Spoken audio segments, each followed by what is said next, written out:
Okay, good morning.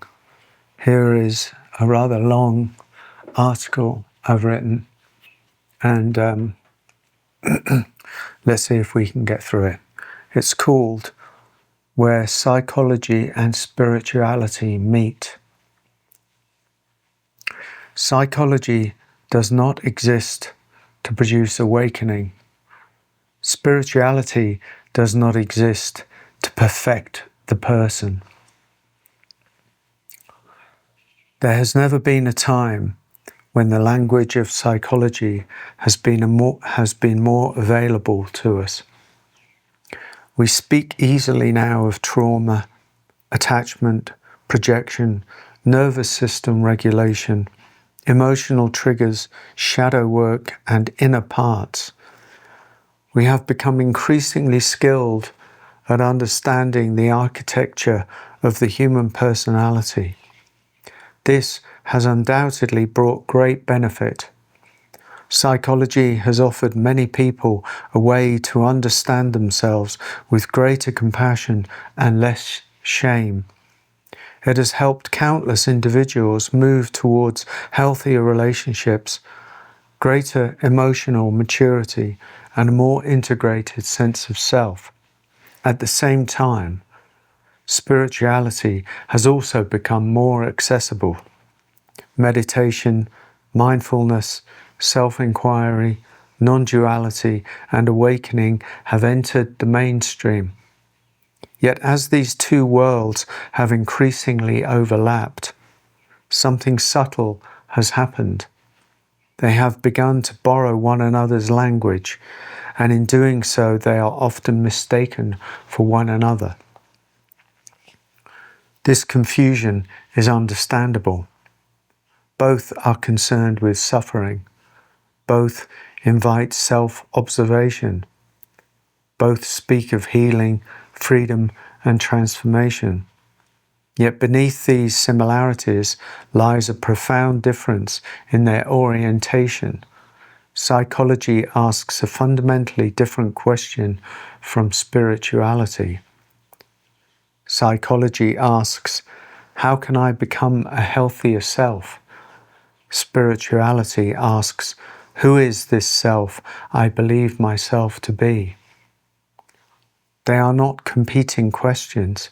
They simply arise from different depths.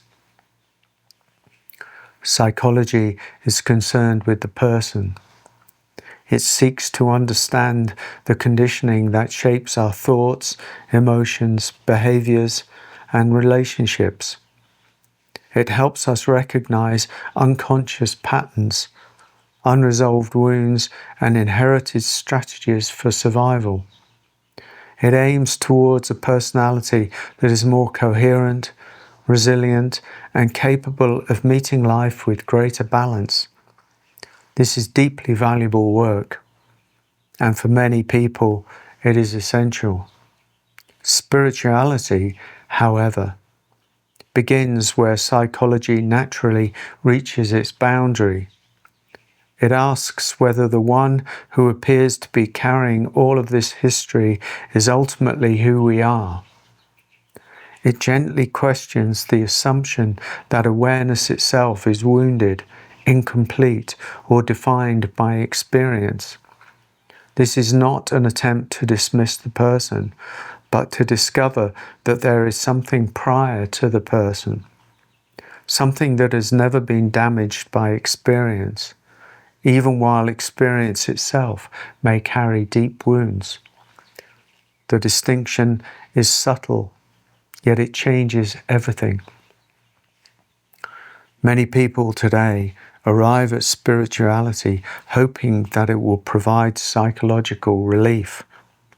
They hope meditation will eliminate anxiety, that presence will dissolve grief, or that awakening will finally bring emotional certainty.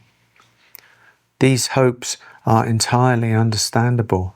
Spiritual practice may indeed soften anxiety. It may reveal a greater sense of peace.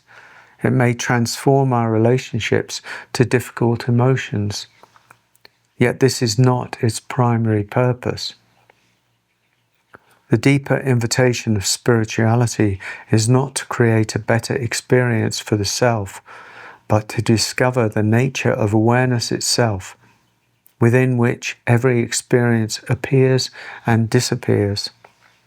This often comes as a surprise.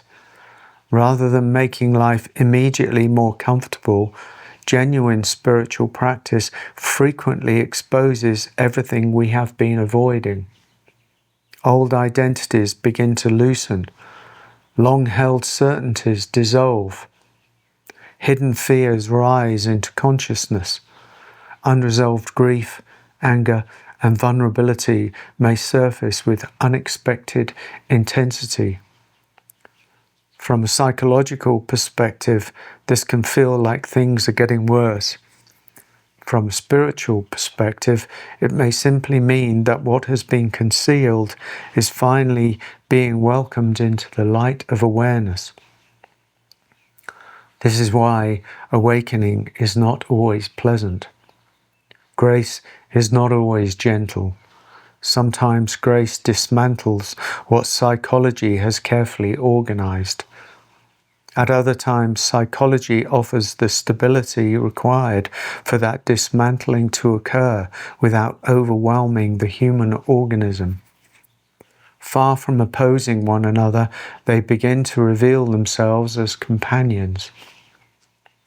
There are times when psychological work is not merely helpful, but necessary.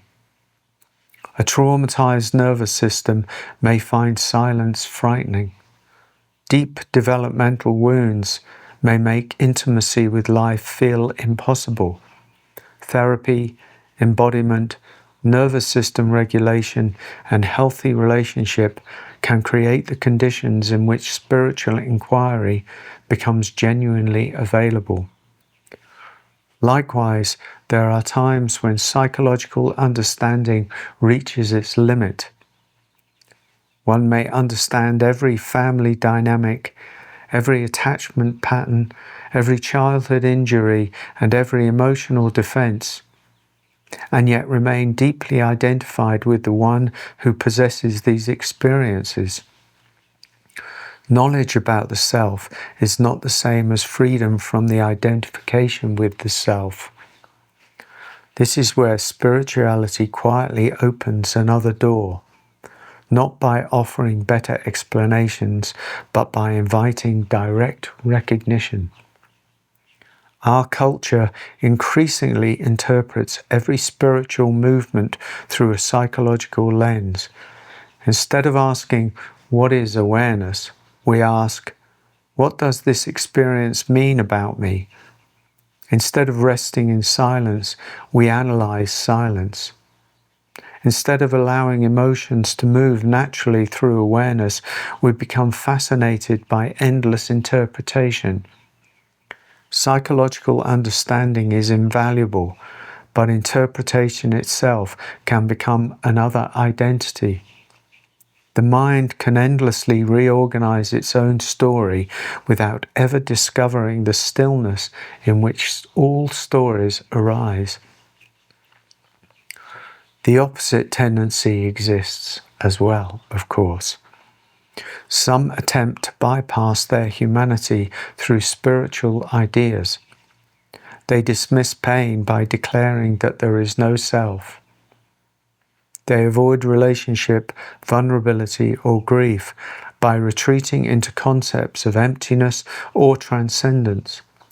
This too is confusion. The person matters. The body matters. Relationship matters. Compassion matters. The nervous system matters. The human expression is not an obstacle to awakening. It is the very expression through which awakening flowers. Perhaps we could say that psychology tends the garden.